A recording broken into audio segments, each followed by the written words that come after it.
mengasihiku dengan sepenuh hati, tak pernah sama seperti dunia ini.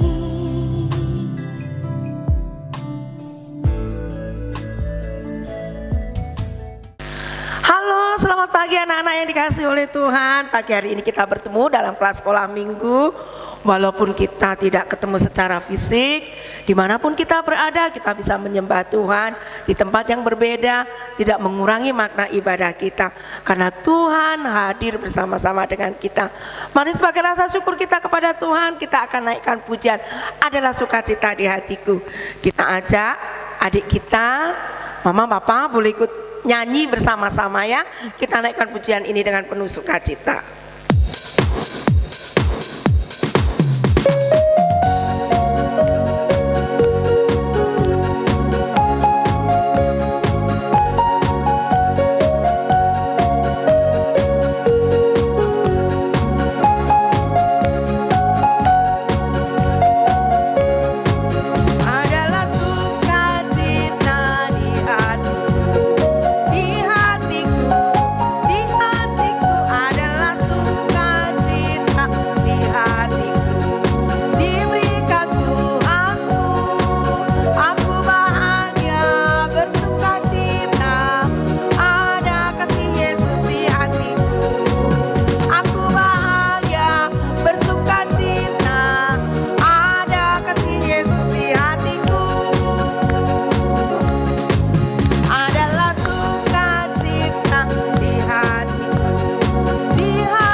Baiklah, sebelum kita mendengarkan firman Tuhan, mari kita berdoa terlebih dahulu. Mari kita berdoa.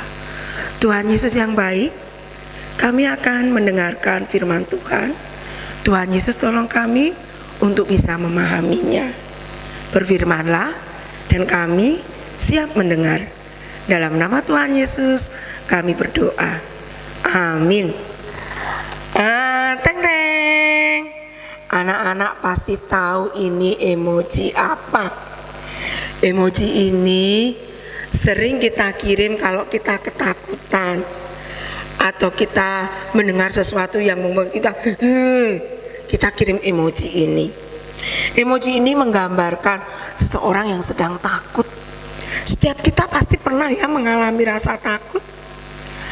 Ada orang yang takut karena melihat binatang, ada yang takut gelap, ada yang takut suara petir, ada yang takut kena marah, ada juga yang takut karena dia dituduh melakukan sesuatu yang sebenarnya tidak dia lakukan.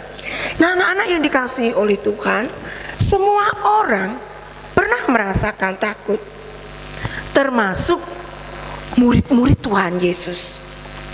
Kitab Yohanes dan kitab Lukas menceritakan tentang bagaimana murid-murid Tuhan Yesus merasa takut.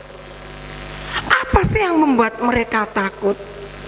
Ternyata yang membuat mereka takut adalah sebuah berita. Hari itu di minggu pertama, pada pagi hari Tuhan Yesus bangkit, Tuhan sudah bertemu dengan Maria.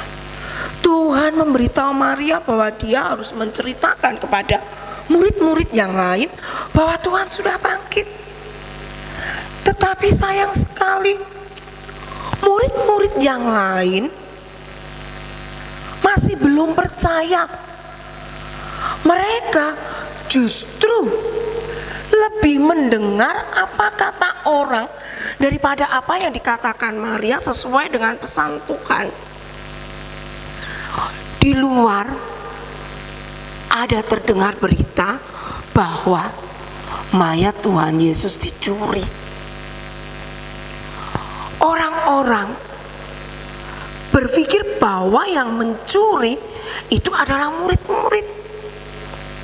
Itu sebenarnya diberitakan oleh para prajurit.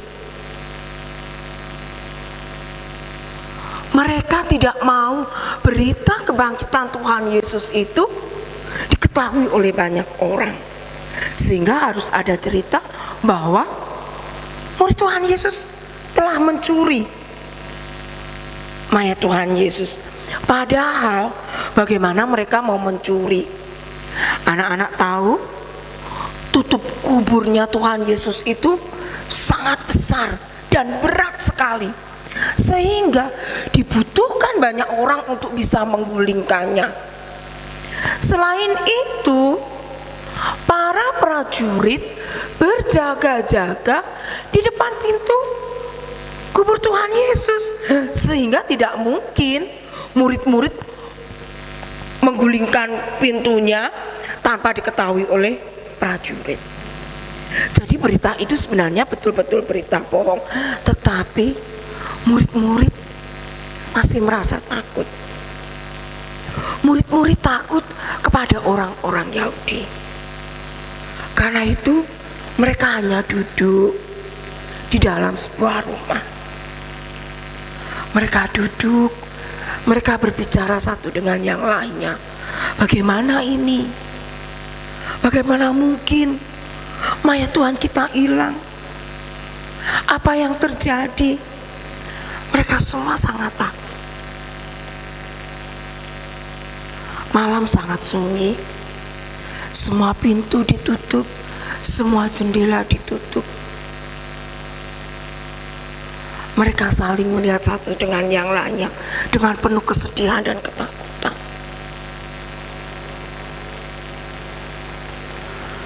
Saat mereka sedang diam, tiba-tiba ada suara mengetuk pintu. Rupanya ada yang datang.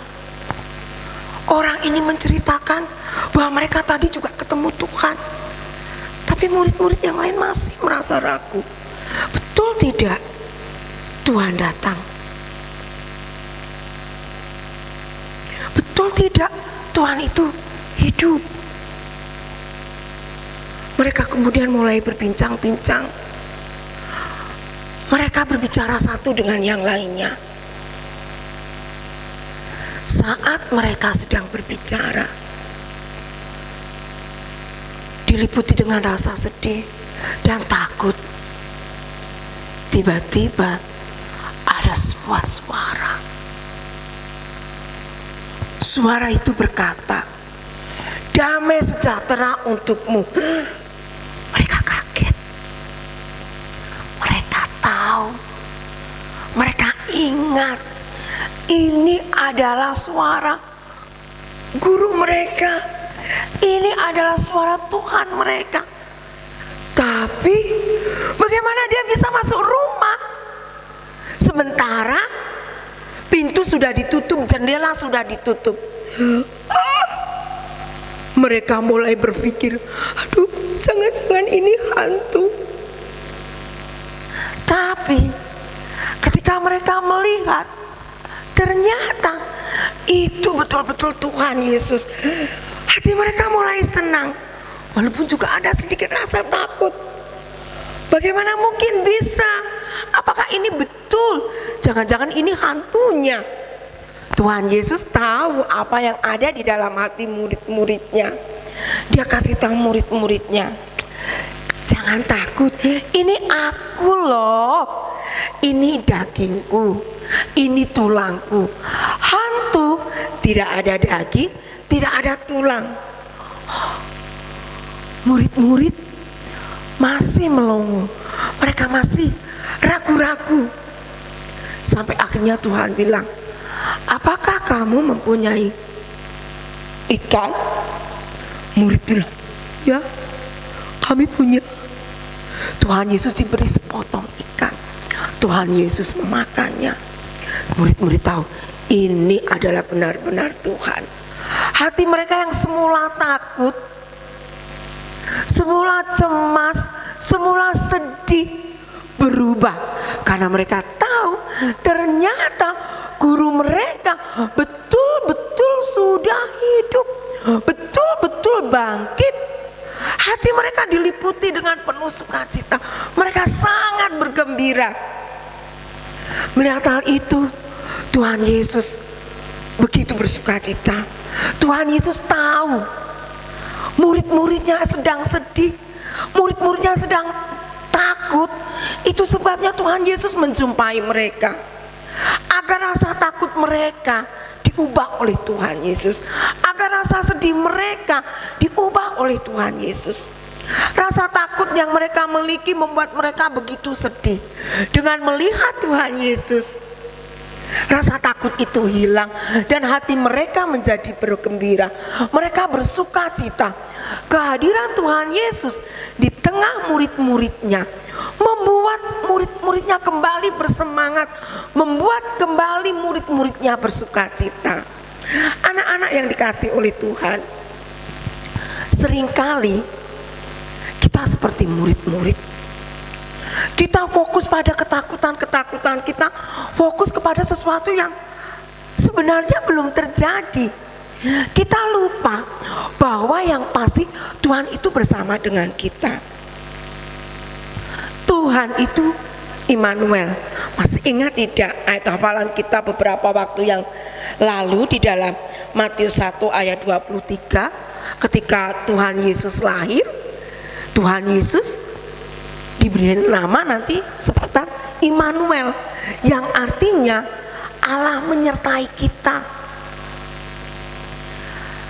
Tuhan yang menyertai murid-muridnya sampai hari ini juga menyertai kita.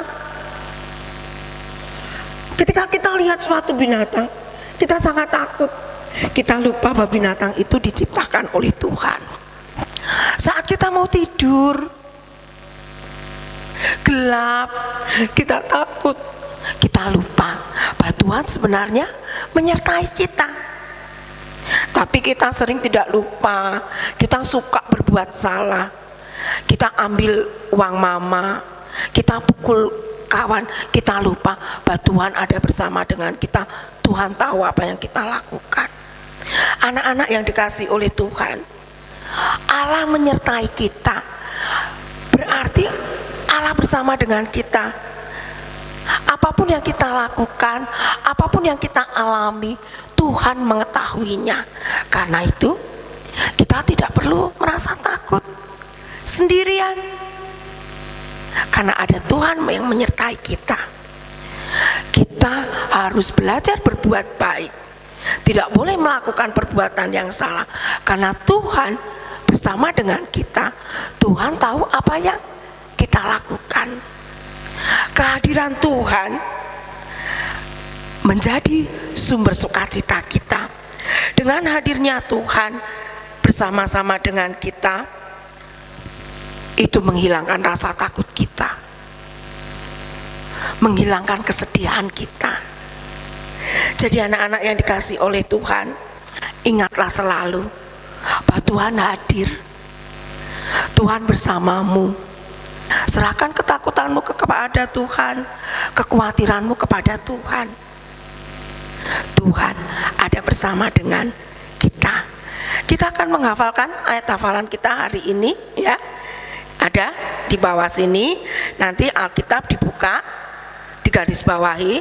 Kalau yang dulu belum digaris bawahi Alkitabnya di dalam Matius 1 ayat yang ke-23, ya. Ibu akan bacakan untuk kita. Dia Immanuel, yang berarti Allah menyertai kita. Kebangkitan Kristus menjadi jaminan bahwa Tuhan hadir, Tuhan bersama dengan kita. Mari kita berdoa.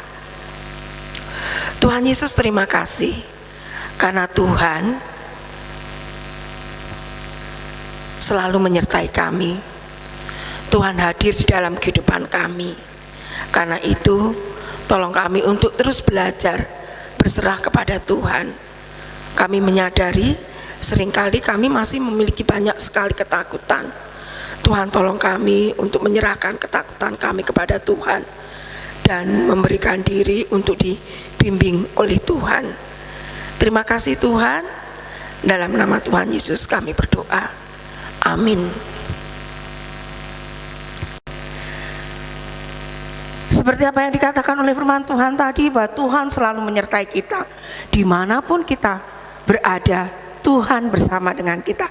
Sebagai rasa syukur kita kepada Tuhan, kita akan naikkan pujian Karena Engkau Yesusku.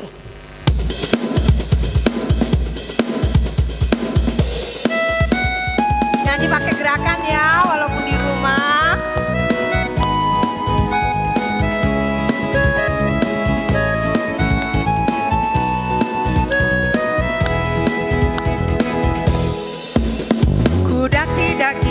Daki gunung yang tinggi, ku turun lembah yang dalam, ku melintasi padang rumput hijau terbentang, Yesus besertaku.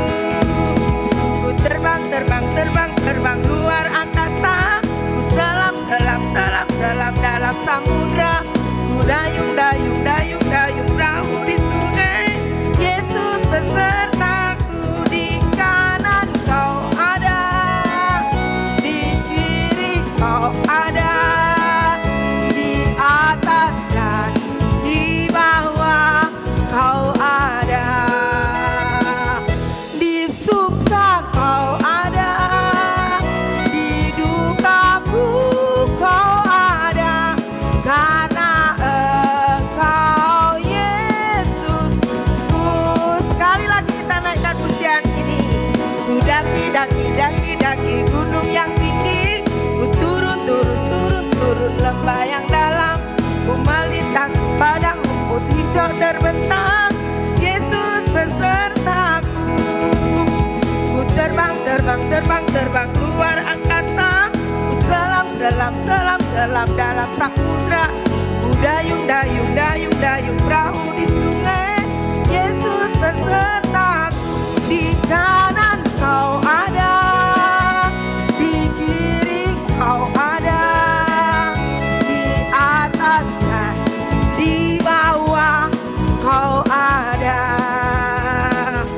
di suka kau ada, di dukaku kau ada, karena Engkau Yesus.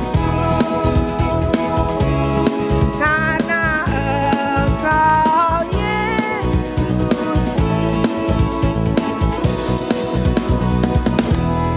Ya, ibadah kita selesai. Jangan lupa minggu depan kita akan kembali bertemu melalui YouTube hari Minggu pukul 8 pagi. Oke, Tuhan Yesus memberkati kita.